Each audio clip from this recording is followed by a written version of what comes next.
day I asked for a divorce. I called Henry, but it was his secretary who answered. The young female secretary's voice was sweet and coquettish. Mr. Liu is in a meeting and can't take your call right now. If there's anything you need, you can tell me. She was Henry's new fling. This time, I didn't argue or make a scene. I just calmly said to her, "Tell him the divorce papers are on the bedside table." Chapter 1. On the way to the airport. I called Henry. A voice with a hint of sweetness answered the phone. "Ms. Helen, Mr. Liu asked me to let you know he's in a meeting. If there's anything, you can tell me, and I'll pass it on to him later." I paused, holding the phone. So, this is Henry's new fling. Her academic background is quite ordinary. Just a second-tier college degree in a place full of elites. There's no way she could have stayed. But because Henry noticed her resume at a glance, she was placed by his side as a secretary.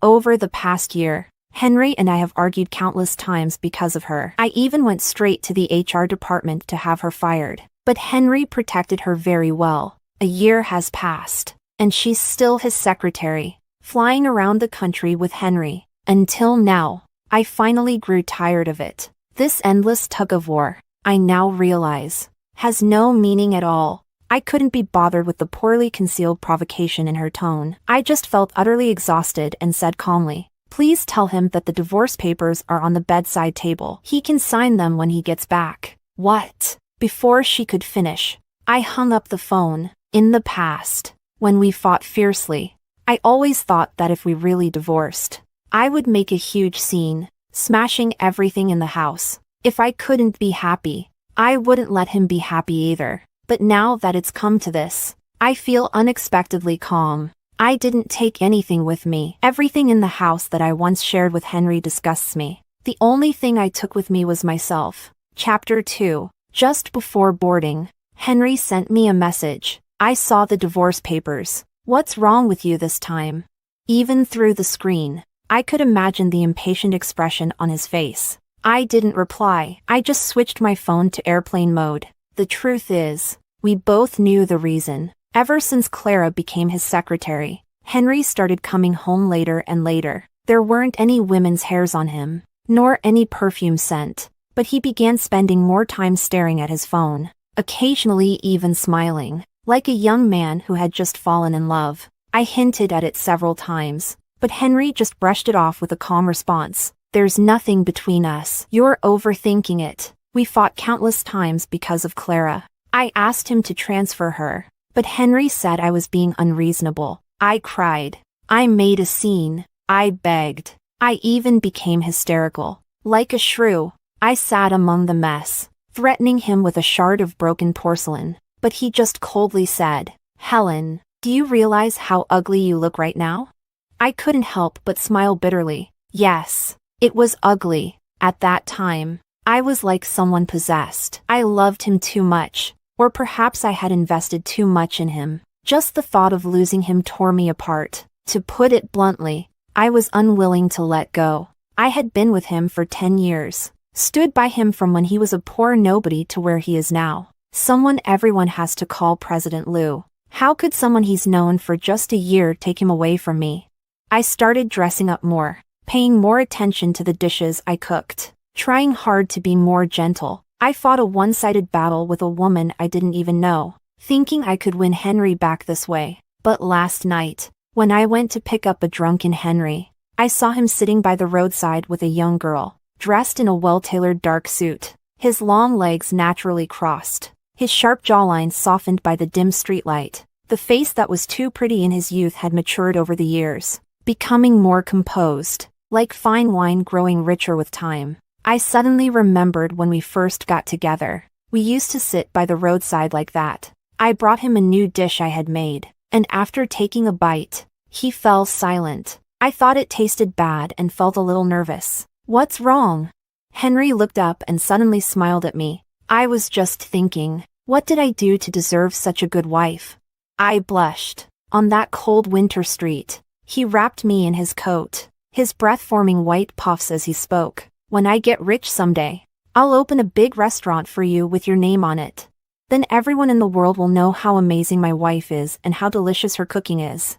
I looked up, and he looked down. In his dark, beautiful eyes, I saw the thousands of lights behind me and my smiling reflection. That was so long ago, so long that if I hadn't seen the scene, I might not have remembered it at all. The young man who once had eyes only for me really did become rich, just like he said. But the person by his side is no longer me. How is it? Does it taste good? Clara asked, swinging her legs with a smile. I made these grilled rice balls myself. It took me a long time. Henry held the simple grilled rice ball in his hand, his eyes full of tenderness. It's delicious. And there I stood, holding a thermos of soup that I had simmered for 4 hours, feeling like a complete joke. Henry glanced up at me, his movements pausing, and his brows furrowed instinctively. What are you doing here?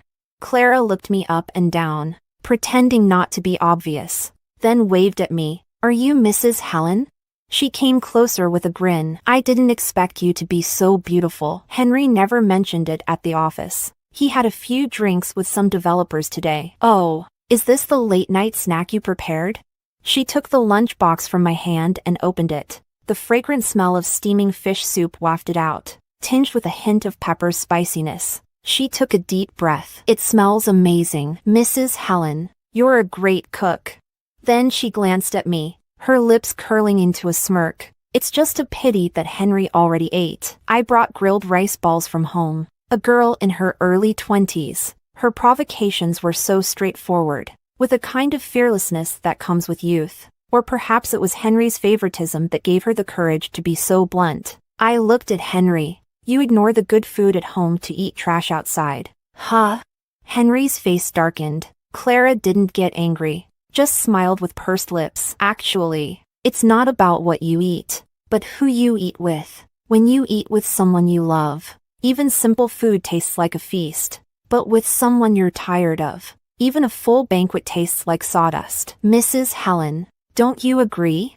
I glanced at Clara and sneered. Yeah, for a pair of dogs and bitches, even eating shit together must taste great. Clara's face turned dark, and she fell silent. Henry stood up, his expression grim. Helen, that was too much. Not wanting to make a scene in public, I lowered my eyes. Let's go home. Henry finished the grilled rice ball in his hand and called a driver. Make sure she gets home safely, he said to the driver. Right in front of me, without any hesitation, Clara pouted as she got into the car, giving Henry a seemingly coquettish look before leaving. I watched her back, a young girl full of life. Even her arrogance carried a certain innocence. Her high ponytail swayed behind her, revealing her pale legs under the short white skirt. Just like I was back then, even her facial features bore a slight resemblance to mine in those days. But I wasn't foolish enough to think Henry was looking for a younger version of me in her. He probably always liked this type. Whether at 20 or 30, he preferred girls in their early 20s. That night, I didn't argue with Henry. I took my blanket and moved to the guest room. And he didn't stop me. Before leaving, I asked him one last question. Henry, what are you thinking? I had loved this man for 10 years. Even if this relationship was doomed, I wanted to understand why. Henry pulled a cigarette from the pack and held it between his fingers. After a moment of silence, he suddenly said, Helen, I'm tired. The orange flame flickered in the air as he took a deep drag, exhaling white smoke. Then turned to look at me. I'm tired of you revolving around me every day, always asking me what I want to eat. Eat. I married a wife, not a cook. What else do you do besides cooking 3 meals a day?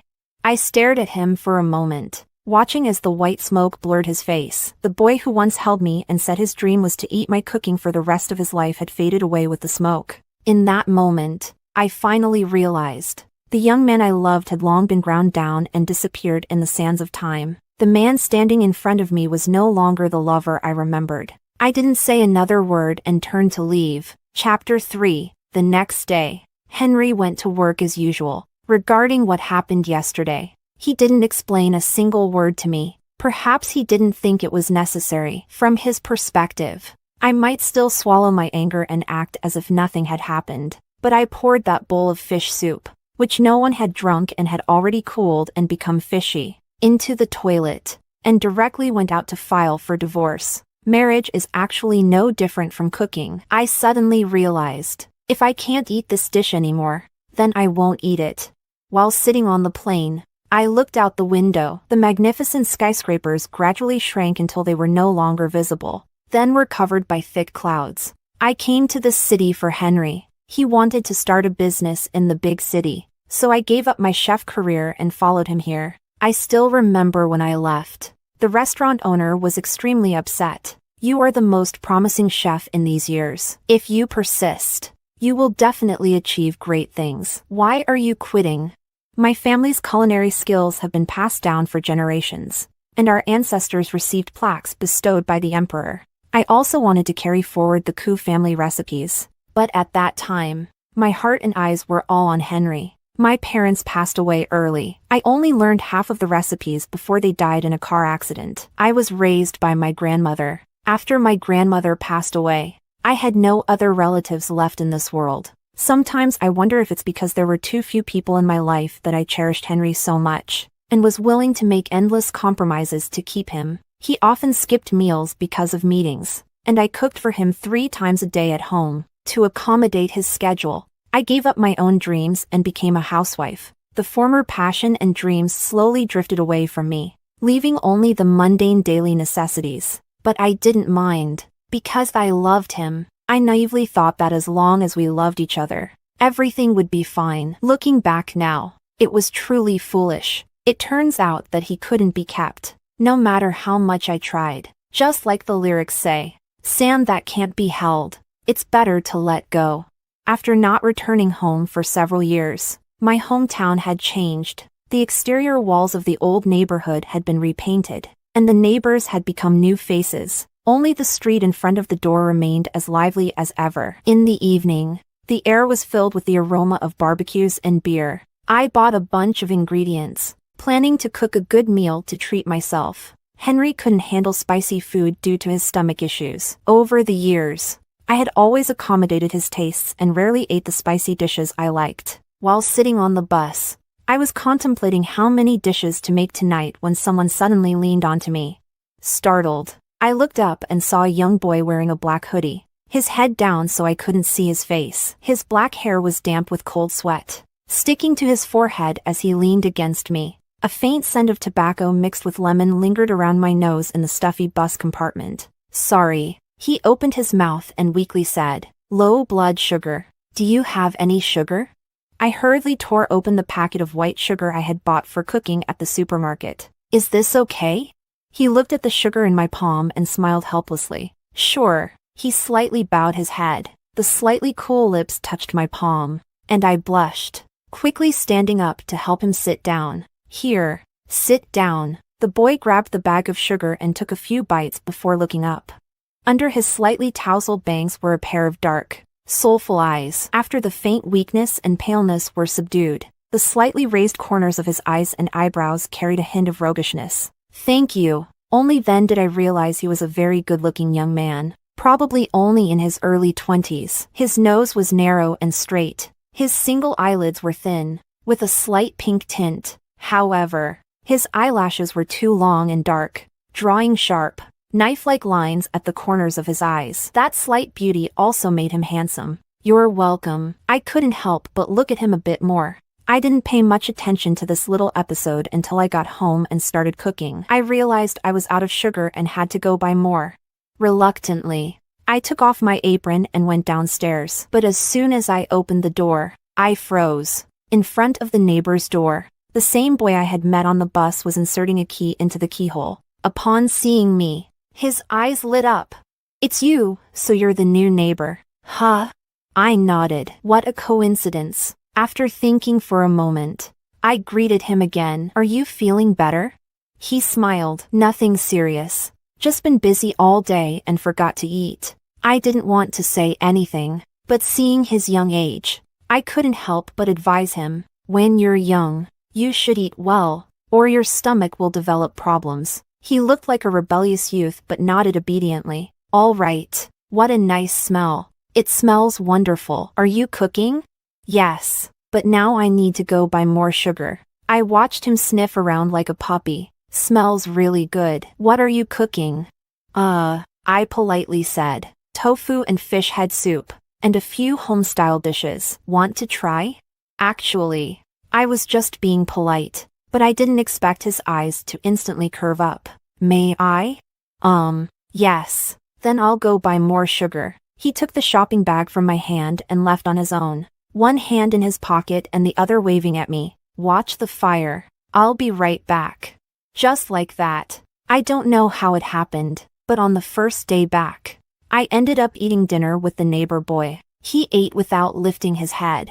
His cheeks puffed as he mumbled, "Helen, your cooking is amazing." I glanced at this boy named Santiago, clearly younger than me by quite a bit. Yet he never called me sister, ever since he knew my name. He called me Helen. Helen. During the meal, I learned that he was starting his own business alone. It was the busiest time, and the company was short-staffed. He was working as if he were 3 people, which was why he was too busy to eat. You don't know.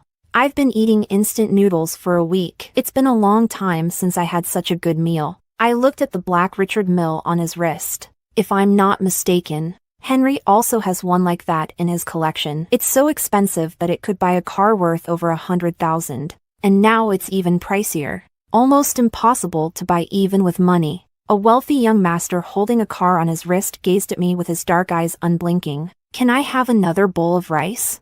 I reluctantly nodded. That night, I planned to save a pot of rice for tomorrow's fried rice. But Santiago ate almost all of it. His appetite was shocking. Several times, I couldn't help but examine his stomach, trying to see where all the rice had gone. He probably felt a bit embarrassed. After washing the dishes himself, he peeked out from the kitchen and asked, "Do you need me to do anything else?" I thought for a moment. The light bulb in the room is broken. Could you help me change it? I was just speaking casually, not expecting such a wealthy young master to fix the light bulb. But surprisingly, he actually went down and bought a bulb to replace it for me. As he stepped on the stool to reach up, a firm waist was revealed from beneath his hoodie, with clear abs visible. I couldn't help but glance, looking again, but Santiago caught me, smiling as he lowered his head and said, "Does it look good? Do you want me to lift it up and show you clearly?"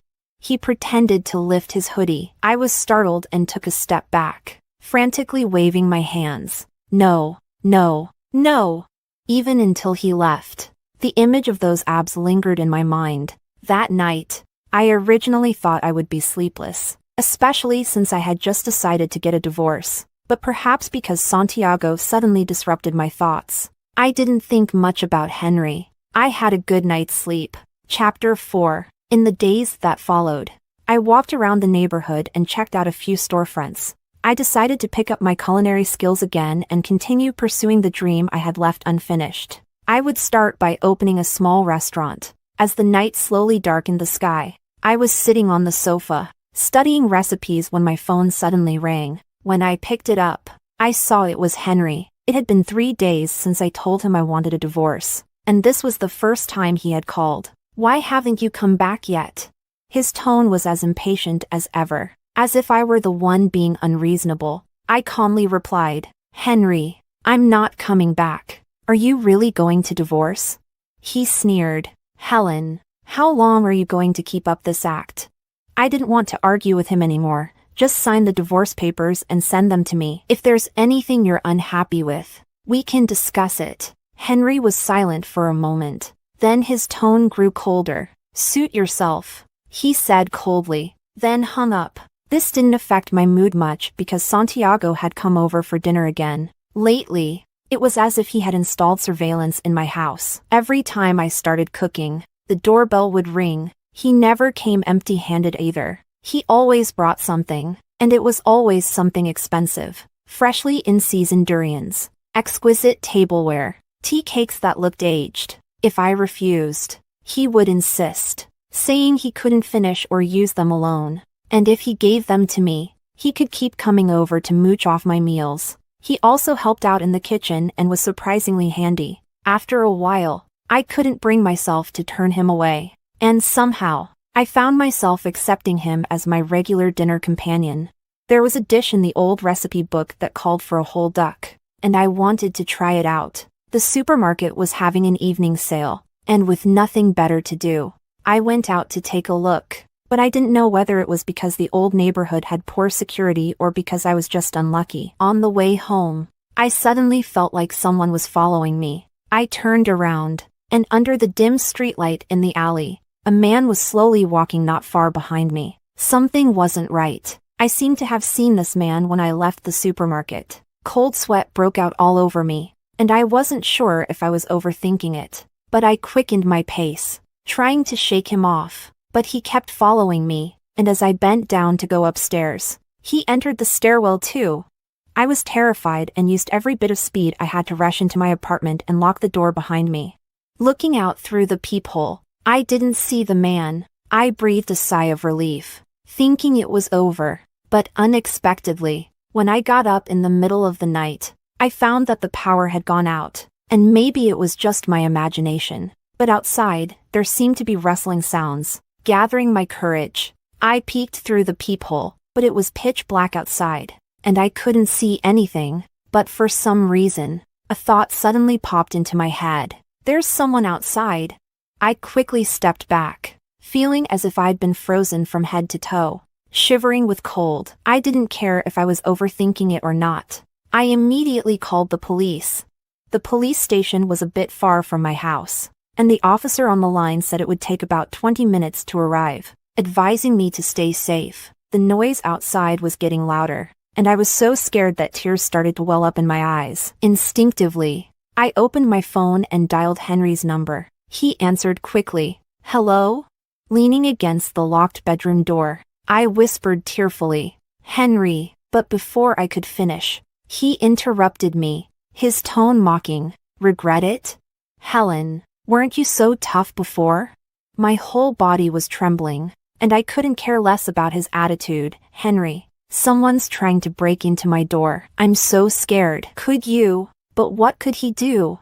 I was just seeking comfort from him out of habit in the scariest moment. But Henry laughed. He sneered. "Helen, if you're looking for an excuse to back out, at least come up with a more believable one." The words got stuck in my throat. I was silent for a long time before hanging up the phone. It wasn't exactly disappointment. I stared at the screen glowing with white light. I was already planning to divorce him. His reaction didn't seem that surprising. But for some reason, I suddenly felt very tired. My heart empty, as if a cold wind could blow right through it. Even the fear seemed to numb as the exhaustion set in. The noise outside seemed to have stopped. But moments later, I suddenly heard a man's cold voice. "What are you doing?" It was Santiago's voice. Then there was the heavy thud of something hitting the ground. I quickly unlocked the door and rushed out. I saw Santiago standing there, shirtless, wearing only gray pajama pants, glaring down at the small, sleazy-looking middle-aged man he had thrown to the ground. "I asked you a question," he said coldly. "What the hell are you doing trying to break into someone's house in the middle of the night?" The man groaned in pain, glanced at Santiago's tall, muscular frame, and fear flashed in his eyes. "And nothing. I just went to the wrong door." Santiago sneered and reached out to grab him. But the man was surprisingly agile. He rolled off the ground and bolted downstairs. Cursing, Santiago vaulted over the railing, catching the man by the collar. But the man wriggled out of his shirt, leaving Santiago holding an empty garment. "Shit!" Santiago cursed, then glanced back at me, still standing in shock, and chose to return to comfort me instead. That night, the police came and took our statements. They said the man was likely a repeat offender. He had probably cut the power to my apartment and was waiting for me to come out. Luckily, I hadn't gone out alone, or the consequences could have been unthinkable. After they left, I asked Santiago, "How did you happen to be out there?"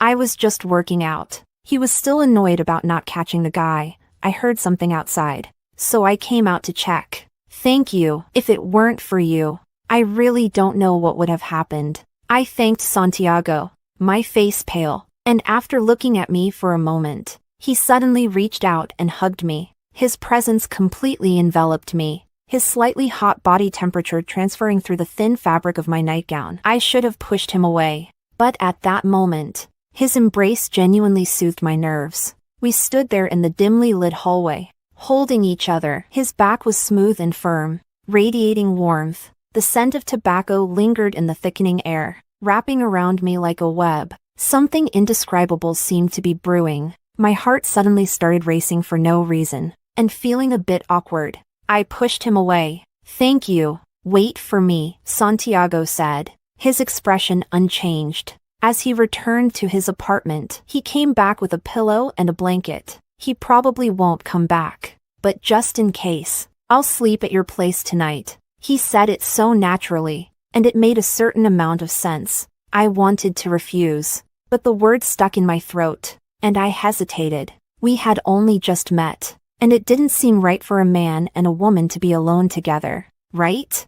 "Don't worry." He seemed to see through my thoughts and grinned. "I'll sleep on the sofa if you're still worried. Just lock your door and get some rest." I had been pretty scared, but for some reason, knowing Santiago was outside, I quickly drifted off to sleep, and I slept soundly, without any dreams. I was awakened by a delicious smell, and for a moment, I thought I was still dreaming. When I came out in my slippers, I saw Santiago in the kitchen, wearing an apron. Seeing me, he raised a spatula and said, "Awake? Go freshen up and eat." I made some porridge. I stood by the wall, suddenly feeling a bit dazed. I was past the age where a bowl of porridge could move me, but at that moment, my heart felt a bit warmer. When Santiago brought the sweet porridge to me, I couldn't help but say, "I didn't know you could cook." "I can't," Santiago said proudly, "but I can learn." I followed a video, didn't miss a single step. I laughed. "Thank you. You didn't have to do all this. I could have made it." But Santiago suddenly stopped smiling, looked at me seriously, and said, "Helen, cooking is your interest, not your obligation. No one has to cook for someone else. You don't need to do this." I was stunned. What I said earlier was just out of habit, because after being with Henry for so many years, I was always the one who cooked. He couldn't cook and had never done it. Even when I was sick, it was the housekeeper who came to cook. I never thought that one day someone would tell me that cooking was just my interest, not my obligation. That someone would make a meal for me and then tell me that I didn't have to do this. I lowered my head, suddenly feeling like I had been wrong for the past 7 years. Henry was right. I shouldn't have always revolved around him. I just thought it was for the best for both of us. But now I realize that marriage shouldn't be one-sided, with endless concessions and compromises. Before leaving, Santiago reminded me, "If anything happens, call me right away." He smiled. "Don't be afraid. I'm here." Chapter 5. The small shop slowly started to get on track. The decor was all done according to my taste, and there weren't many tables and chairs because, for now, I'm the only one running the place. I plan to finalize the menu and pick an auspicious day for the grand opening. The days spent working on the menu were fulfilling, and it wasn't until my phone's security app sent a notification that I suddenly realized I hadn't thought about Henry in a long time. The notification showed that a stranger had entered my house, so I casually opened the app to check. Clara was helping a drunken Henry, struggling to get him onto the sofa. Henry's brows were furrowed, and he was slightly hunched over. His stomach was acting up again. "It hurts," he murmured. "Medicine." Clara rummaged through the drawers, unable to find his medication, and in desperation, she ordered some medicine through delivery. She gave Henry some warm water. "The medicine will be here soon. Just hang in there." But when the medicine arrived, it wasn't the type Henry needed, and after taking it, the pain on his face didn't ease at all. Clara didn't know that Henry's stomach medicine was specially made by a hospital far away. It took me a long time to find that place, and every 3 months, I would go to get a prescription filled and keep the medicine at home. For 7 years, I never missed a single time, no matter the weather. When his stomach acted up, I would also make a special soup to soothe his stomach. After drinking the soup and taking the medicine, the pain would gradually subside. In fact, his stomach had almost fully recovered after years of my care. But over the past year, as he started coming home less frequently and eating irregularly, the stomach problems returned. Now that I was gone, There was no one to get his medicine, and the supply he had must have run out. And there was no one to make the soup for him anymore. Henry pulled Clara close, burying his face in her neck. At first, Clara blushed and shyly reached out, intending to hug him back, but she froze when she heard Henry's murmurs, and her expression darkened. Henry was calling, "Helen." I looked down at my phone screen, feeling a complicated mix of emotions. "I'm not Helen." Clara struggled. Henry, you've got the wrong person." Henry barely opened his eyes, and when he saw her, he instinctively pushed her away. "Who are you? Where's Helen? Get out!" Helen. Clara's face darkened with anger. She awkwardly got up, grabbed her bag, and stormed out.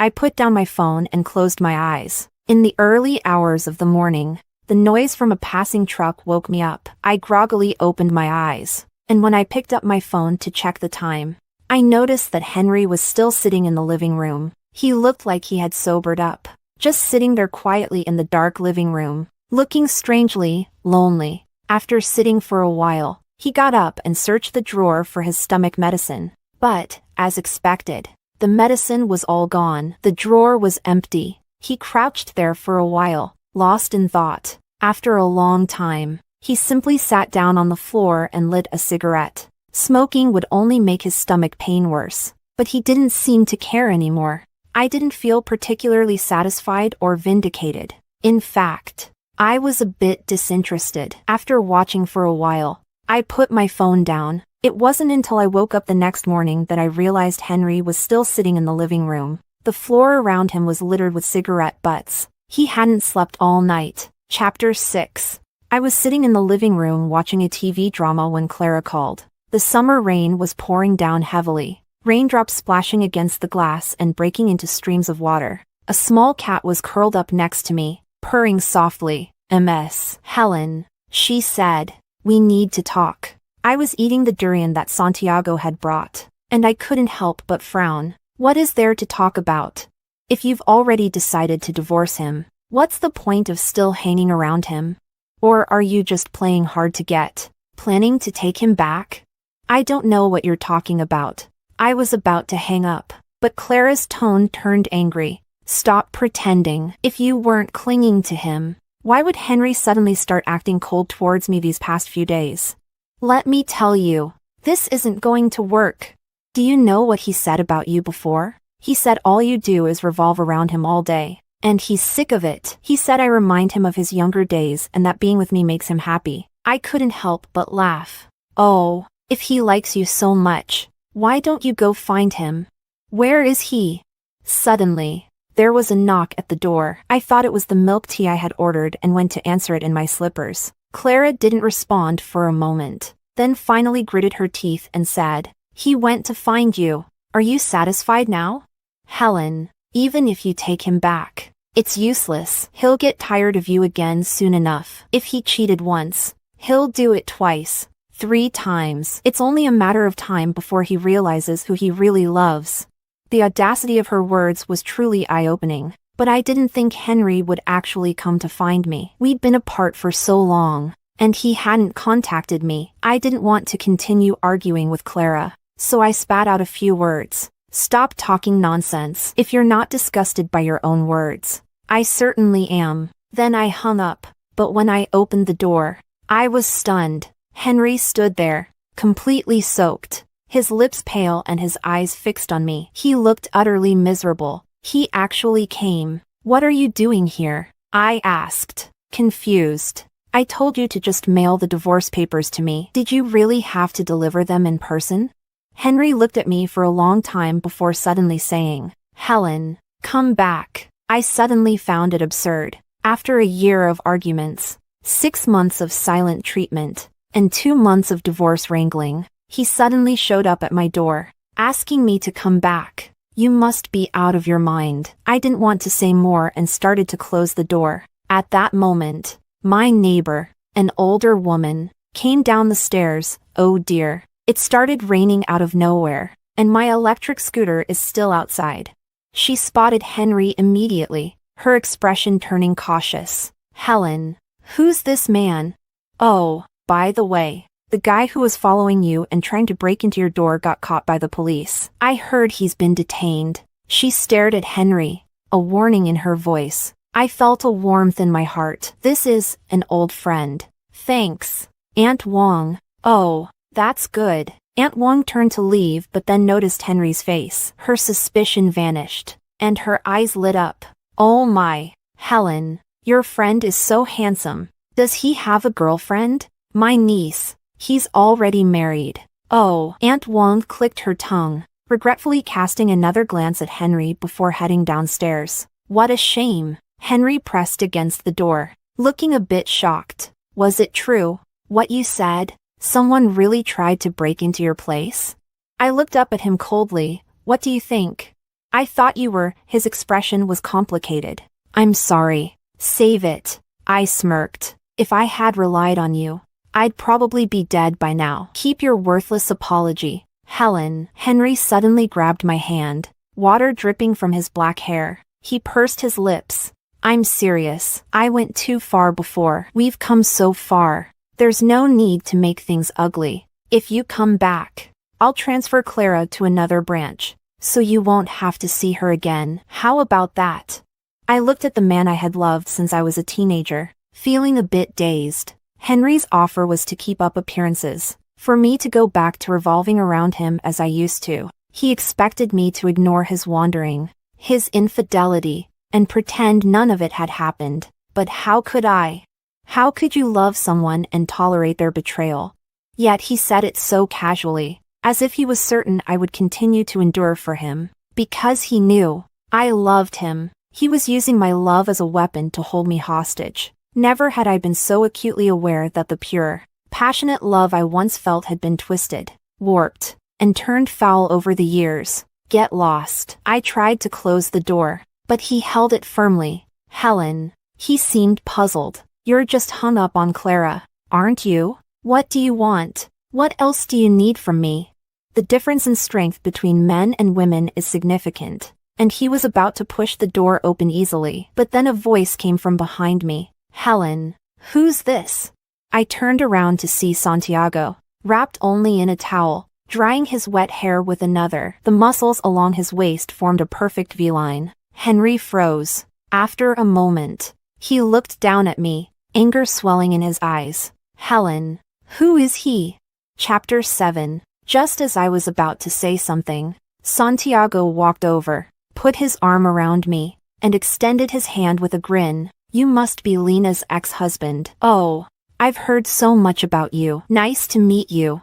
I'm Lena's current partner. Nonsense. He was just here because his water heater was broken and he needed to use my bathroom. But for some inexplicable reason, I didn't correct him and let Santiago's words stand. Henry's face turned ashen, and for a moment, I thought he might turn around and leave, but he actually held back, took a deep breath, and barely managed to compose himself. Helen, I can understand if you needed to have some fun when you were upset. I don't mind. The way he said I don't mind sounded like he was practically gritting his teeth. Henry closed his eyes briefly. If you come back now, I'll pretend none of this ever happened. For a moment, I felt like applauding him. What a generous first wife's attitude.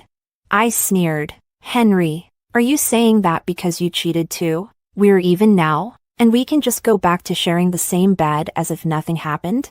Henry didn't respond, but his eyes said that's exactly what he was thinking. I found it incredibly laughable. Suddenly, I didn't even know what I had been guarding all these years. It was as if the love I once cherished had grown into something unbearable and ugly without me even realizing it. Santiago, however, suddenly chuckled. He looked Henry up and down, smirking. I heard you found yourself someone younger, right? Well, who doesn't like younger ones? They're fresh and full of energy. Lena likes them too. He pulled me closer. I'm only 21, and Lena has me now. Why would she go back to an old, wilted cabbage like you? Whatever you've got, I've got. And what you don't have, I've got too. Wake up, old man. He kept calling Henry old man, but every word was like a dagger. I looked at Henry's face, which had darkened to the extreme, and I was almost afraid he might faint from anger. All right, We're going to get some rest. Old man, do you have any money? If not, I can give you some so you can stay at a hotel. He tightened his grip on my waist, his expression suggestive. It's late, and we've got some things to do. Before he could finish his sentence, Henry had already punched him in the face. Well, with a mouth like that, getting hit was probably deserved. But Santiago didn't get angry. He just laughed, wiped the blood from the corner of his mouth, and then turned around and punched Henry right in the stomach. Henry's stomach was already in bad shape, and he groaned in pain, his face twisted in agony. The two tall men started throwing punches and kicks at each other in the narrow hallway. Enough! I rushed forward, placing myself between them, glaring at Henry. Henry, have you lost your mind? The fierceness Santiago had shown earlier vanished in an instant. He grabbed my arm and shook it, pretending to be aggrieved. Lena, did you see that? He hit me. It hurts. You're protecting him? Henry seemed to find it absurd, not even bothering to wipe the blood from his face, as he suddenly erupted. Helen, we've been together for 10 years, and you're protecting him right in front of me? You've only known him for a few days. Yeah, and didn't you protect Clara right in front of me before? I chuckled lightly. Henry, don't come and disrupt my life anymore. It's over between us. Henry stared at me in disbelief. Santiago had hit him several times, and he hadn't reacted much. But after I said that, his body suddenly slumped as if all the life had been drained from him. Fine. After a long pause, he forced a bitter smile. Helen, you're really something. I'm leaving. With that, he staggered down the stairs, the dim hallway light casting shifting shadows over his face as he went. I stood there, feeling a sharp, tingling pain deep in my heart. Thanks for today. I tried to maintain my composure, but my voice still trembled a bit. Let me put some medicine on your wound.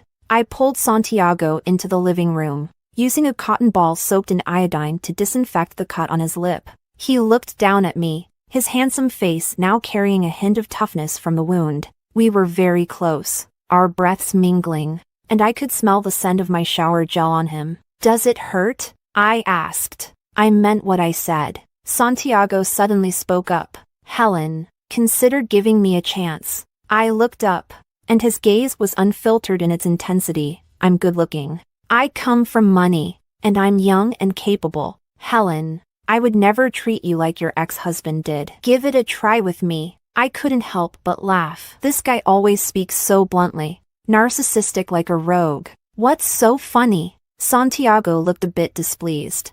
I really like you. I continued applying the iodine, my tone calm. This isn't love. It's just a momentary whim. You should find someone your own age to fall in love with. We're not suitable for each other. Santiago fell silent, his face lengthening. Come on. I'm 21, not 12. I know the difference between a whim and something real. Helen, I really like you. Your stupid ex-husband doesn't deserve you. I put away the iodine. Enough. It would be a lie to say I wasn't moved. Santiago may be narcissistic, but he has every reason to be. As he said, it's hard not to be attracted to someone like him. A 21-year-old, handsome young man, looking you straight in the eye and saying he likes you. Who wouldn't be moved? But I've already lost once. I can't bear to go through it again. The most beautiful and fragile thing in this world is a promise. We sat in silence for a long time as I finished tending to his wound. Before Santiago left, he said to me, Helen, I know your last marriage hurt you, and it's normal to have reservations. But I'll prove to you that if you choose me, I won't let you be sad again. Chapter 8. When my friends heard about my decision to get a divorce, they all tried to gently persuade me against it. You've been through so much with Henry, and now that he's finally made it, you're just going to let another woman have him? Don't you think that's a waste? Yeah. I heard that Henry has been distancing himself from that mistress recently. He used to take her everywhere, but lately, she hasn't been around much. I think he transferred her to another branch. It's normal for men to get a bit excited about something new, but as long as he knows to come home and gives you all the money, isn't that enough? They meant well, and they weren't entirely wrong, but that's not the life I want. Life is short. Just a few decades, and I don't want to waste it with a man who has already changed his heart. When I returned to Beijing, I felt a bit disoriented. I had only been away for a few months, yet everything felt strangely unfamiliar. Henry came to pick me up, and the wounds on his face had almost healed. We barely spoke during the drive. It wasn't until we got out of the car that he said quietly, "Thank you." I nodded. "Your grandmother was always very kind to me. It's only right that I came to see her." Henry's grandmother was gravely ill, and her only remaining concern was her children and grandchildren. She said she really wanted to see me and Henry. Because of her condition, Henry asked me not to tell her about our impending divorce just yet. I agreed. Henry's grandmother had indeed been very good to me. I still remember when we were dating, and she came to visit. She learned that I liked eating cured meat. So every year, she would smoke a large batch and send it to me. She was already quite old then, and her family advised her not to overexert herself. But she would just smile and say, "Lena loves it." In just a few months, she had become frail and emaciated, her face lined with deep wrinkles. Those eyes that were always half-closed finally brightened when she saw us. She slowly reached out with her rough, thin hand to hold mine. "Lena, you're here?"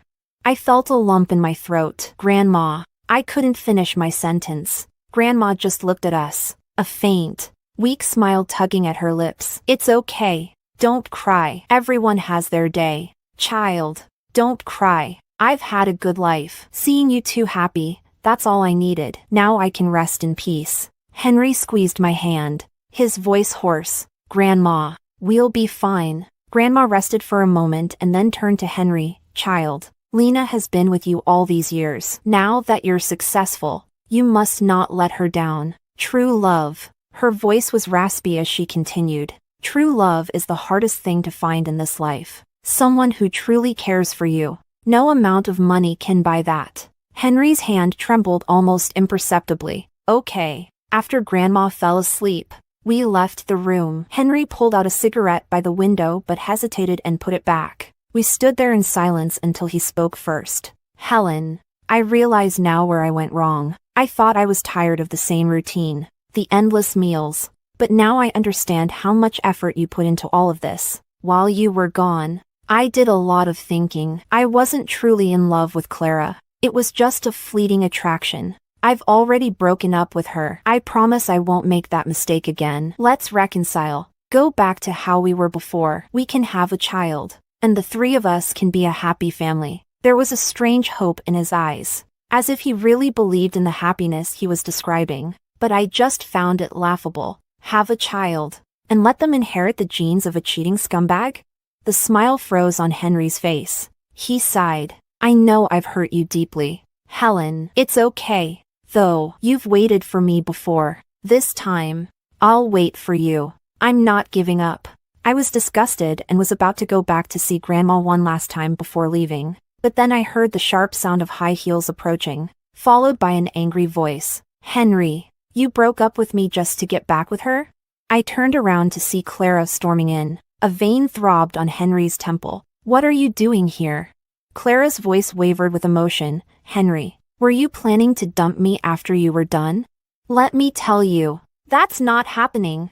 And let me tell you, we're finished." Henry's tone shifted from tender to cold and impatient. "Haven't I given you enough? I'm never going to divorce Helen and marry you. So give up on that idea."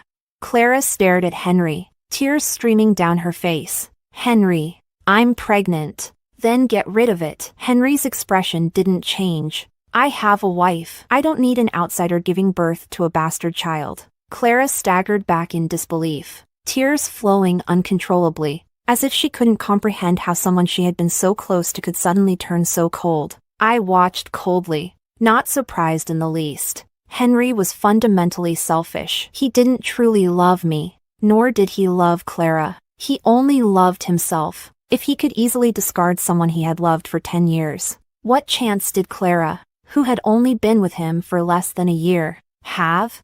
Just as I thought Clara would leave in despair, she gritted her teeth and suddenly pushed open the door to the hospital room. With a loud bang, Grandma woke up with a start, and Clara rushed in.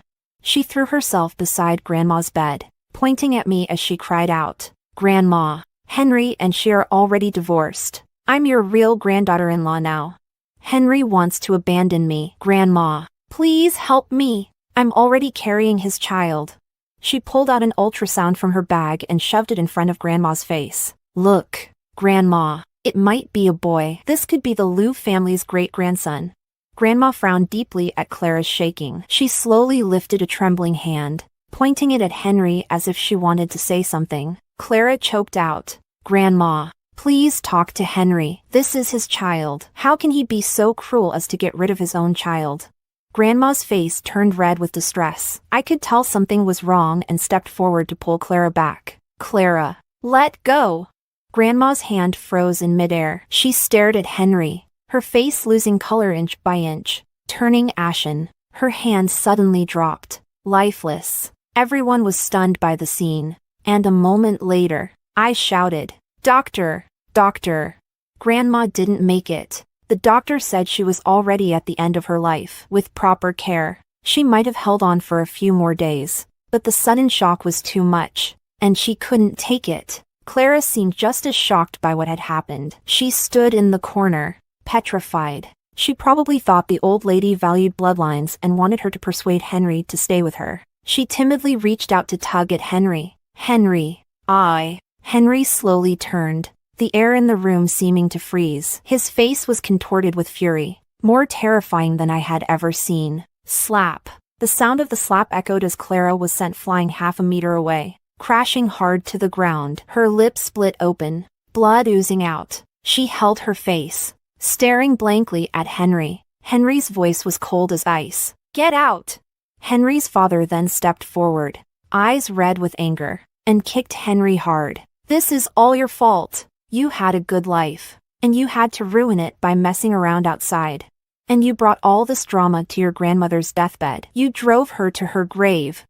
The tragic scene dragged on into the night. Henry's father was determined to beat him to death, and Clara kept trying to protect him. Henry kept telling Clara to get lost, while Clara kept crying that she was carrying Henry's child. I was too exhausted and left first. Whatever the outcome, it no longer concerned me. I was just heartbroken for Grandma, a kind and loving woman who couldn't even pass away peacefully. Chapter 9. A few days later, Grandma's funeral was held. I paid my respects and left shortly after. Henry's mother grabbed my hand, tears choking her words. I patted her hand gently. The Liu family was actually very kind, but our fate had run its course.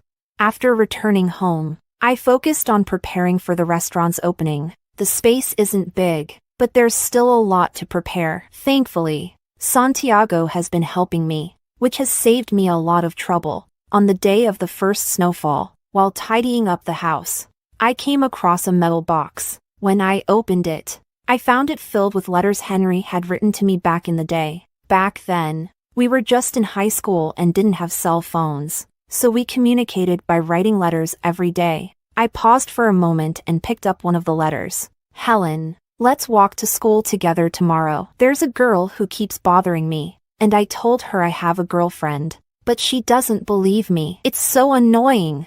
My mom made dumplings today, and they were delicious. Come over for dinner tomorrow. Today, the teacher called me in about our relationship. She said we're too young, that it's just a passing phase, and we'll break up in a few days. What nonsense. We'll always be together. Forever. Helen, let's bury a time capsule together. David gave it to me, and tomorrow's the weekend, so we can go out and do it. As I read the letter, a memory suddenly came to mind. When we were 18, Henry and I buried a time capsule together under the camphor tree at school. We wrote messages to our future selves and agreed to dig it up 10 years later. If I'm not mistaken, this year is the 10th anniversary. I couldn't quite remember what we wrote back then. Feeling a mix of emotions, I decided to go dig it up and see, but as I was heading downstairs, I stopped in my tracks. Henry was standing outside, covered in a thick layer of snow. He looked like he had been standing there for a long time. What are you doing here? I asked, frowning instinctively. Henry's lips moved slightly. Helen, I came to apologize. I've thought about it for a long time, and I realized I still owe you a proper apology. I lowered my head and started walking past him. It's not necessary. The best apology you can give me is to stay out of my life. He grabbed my arm, his eyes bloodshot. Helen, what do I have to do to make you come back? I was about to shake him off. But then, for some reason, I reached into my pocket and pulled out one of the letters he had written me and handed it to him. I'm going to dig up our time capsule from back then. Do you want to come with me? The school hadn't changed much in 10 years. The buildings had been repainted, and the playground was new. But the little shop outside the school was still there, though the sign had gotten bigger. We went inside, and the owner, now showing signs of age, didn't remember us. He cheerfully handed us 2 hot drinks. The camphor tree seemed thicker than I remembered, now covered in snow. Occasionally, a clump of snow would fall from the branches and scatter in the wind. I took the shovel we borrowed from the shop owner and started digging where I thought the capsule might be. The ground was frozen hard, so Henry took the shovel, pressed his foot down, and finally managed to break the surface. The small stone we had used as a marker was long gone, and we dug for a long time, sweating despite the cold, before finally finding the metal box. Henry carefully took it out and opened it, revealing the plastic time capsule inside. The capsule's colors were still bright, as if it had just been buried yesterday, but the little paper inside had yellowed with age. The handwriting was still a bit childish. First wish, to marry Helen. Second wish, to be with Helen forever. The 18-year-old Henry was asking his 28-year-old self. 10 years later. Henry, did my wish come true? It must have, right? Below was my handwriting. I also want to be with Henry forever. The words of our youth seemed to echo in my ears. But 10 years later, everything had changed. Henry stared blankly at the note in his hand, as if the swirling snow had frozen him in place. After a long time, his fingers started to tremble, and when he looked up, tears began to fall. Helen, his voice was raw with pain. I understand now what you wanted. I smiled faintly, then tore the note into pieces and tossed them into the wind. The fragments were carried away, swirling in the snow, disappearing from sight. Back then, I could never have imagined that our 7-year marriage would end in such a messy, heartbreaking way. The promises of our youth felt like arrows, piercing through the years, striking deep into our hearts. 10 years ago, Helen, your wish didn't come true. Henry and I are going our separate ways now. I brushed the snow off my hands and stood up. Let's go. But Henry grabbed me, falling to his knees in the snow. He pleaded, Helen, please, give me one more chance. I swear I'll never hurt you again. He bowed his head, tears falling into the snow, melting tiny holes. Please don't leave me. I stood there, hands in my pockets, watching him calmly. Henry, don't do this. Do you realize how ugly you look right now? When I finally turned to leave, I saw that Henry was still kneeling in the snow. Snowflakes were falling on him. Chapter 10. Santiago disappeared. One day, I just couldn't reach him anymore. Just as suddenly as he had appeared in my life, he vanished on a snowy day. After that, I never saw him again. I suppose I was sad for a while, but having already gone through what happened with Henry, and considering that Santiago and I hadn't known each other for very long, I eventually let it go. I figured he was so young that the things he said were probably just spur-of-the-moment feelings. We were never really from the same world. And after our brief intersection, we naturally returned to our separate lives. Fortunately, my restaurant finally opened, and I named it Koo's Cuisine. I plan to expand the business in the future and rename it Koo's Restaurant. The customers were full of praise for my cooking. In just a few days, the restaurant became incredibly popular, with people even helping to spread the word for free. As the restaurant got busier, I had to hire 2 more people to help with the workload. Gradually, I stopped thinking about Santiago as much, but occasionally, when I came home and saw that door that hadn't been opened again, I would still feel a bit lost. Until one day, after a long day at the restaurant, I came home and was stunned when I opened the door. Santiago was standing there, wearing an apron with a cat perched on his shoulder, smiling at me as he peeked out from the kitchen. Welcome home. I felt disoriented, as if we were back to how things were 6 months ago when we were at our closest. You, Santiago pursed his lips and quickly walked over to hug me. This hug was so tight, as if he wanted to merge me into his body. He buried his face in my shoulder. I'm sorry. That day, my father suddenly sent people to take me back. He said his health was failing and insisted I return to the family and marry someone to inherit the family business. I refused, so he had my phone taken away and locked me up at home, saying he wouldn't let me out until I changed my mind. I wanted to contact you so badly. I tried to escape several times. He rolled up his pant leg, revealing horrible scars on his calf as he smiled bitterly. I tried to climb down from the second floor, but they caught me and brought me back. I was a bit stunned and instinctively reached out to touch those scars. Does it still hurt? Santiago's gaze softened. It hasn't hurt for a long time. How did you get out?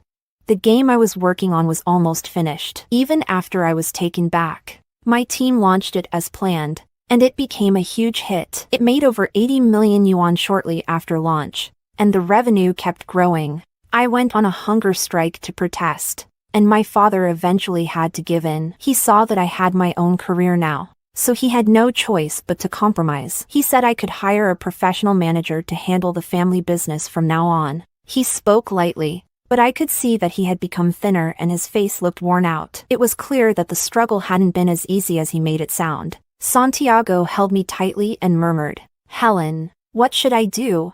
I broke my promise. I said I would wait for you, but then I just disappeared. You must have been so sad.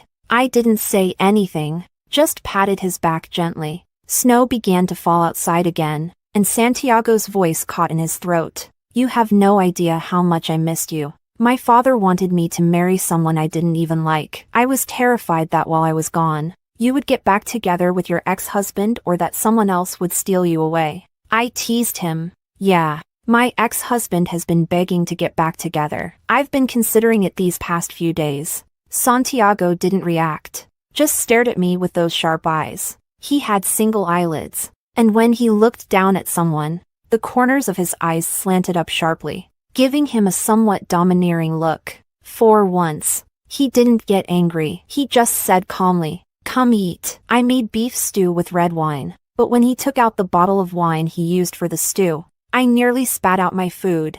A bottle of wine worth 30,000 yuan, and he used it to make beef stew. I was heartbroken. You're such a spendthrift.